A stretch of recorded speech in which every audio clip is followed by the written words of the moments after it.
Dieu soit sur nous. En ce matin, je vais nous partager une révélation du Seigneur que j'ai eue dans le passage de Jean 20, du verset 13 au verset 16.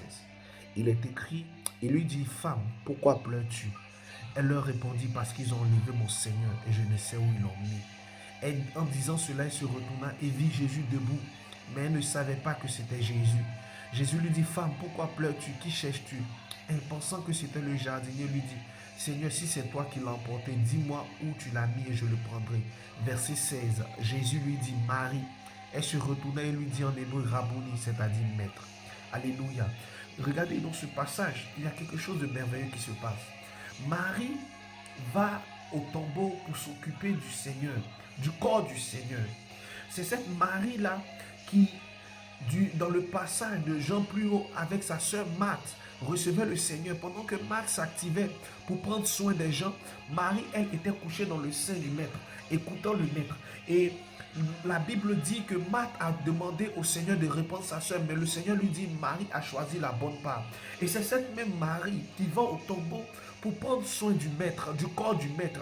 Parce qu'il y a une chose que Marie désire par-dessus tout, c'est être dans la présence de son Maître. Et dans ce passage, vous voyez très bien que le Maître ne peut rien faire pour Marie. Ah, c'est l'impression qu'on a. Elle vient juste pas parce qu'elle a besoin de quelque chose de la part du Maître, mais parce qu'elle veut passer du temps dans la présence du Maître. Elle veut prendre soin du Maître. Elle veut faire quelque chose pour le Maître. Alors elle va au tombeau. Un corps ne peut rien faire pour nous. C'est nous qui pouvons tout faire pour le corps. Alors tout ce que Marie va faire dans le tombeau, c'est prendre soin du corps du Maître et être dans la présence du Maître. Mais regarde, quand elle vient, le tombeau est vide et ça a pris son cœur. Parce que ce que Marie veut, c'est être dans la présence du Maître. Regarde, le Seigneur nous montre dans ce passage combien il est important de désirer sa présence, combien il est important de désirer être avec lui sans vouloir quoi que ce soit. Tout ce qu'on veut, c'est être avec le Maître. Regarde ce qui va se passer.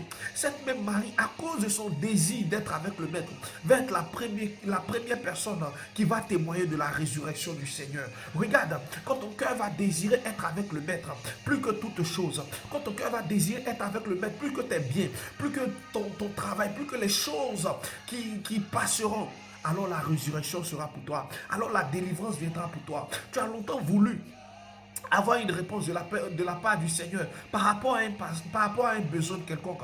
Mais regarde, la solution, c'est rechercher la présence du Maître. Marie ne voulait rien d'autre que la présence du Maître, ne voulait rien d'autre que servir le Maître. Et cela a apporté un miracle dans sa vie. Alors, en ce matin, pour que tu sois témoin de la grâce et de la faveur de Dieu, il faut que tu désires plus que toute autre chose la présence du Maître. C'est ce que tu dois désirer, la présence du Maître. Que le Seigneur nous donne de désirer sa présence davantage. Que Dieu nous bénisse. Que sa grâce et sa faveur demeurent sur nos vies. Au nom de Jésus. Amen.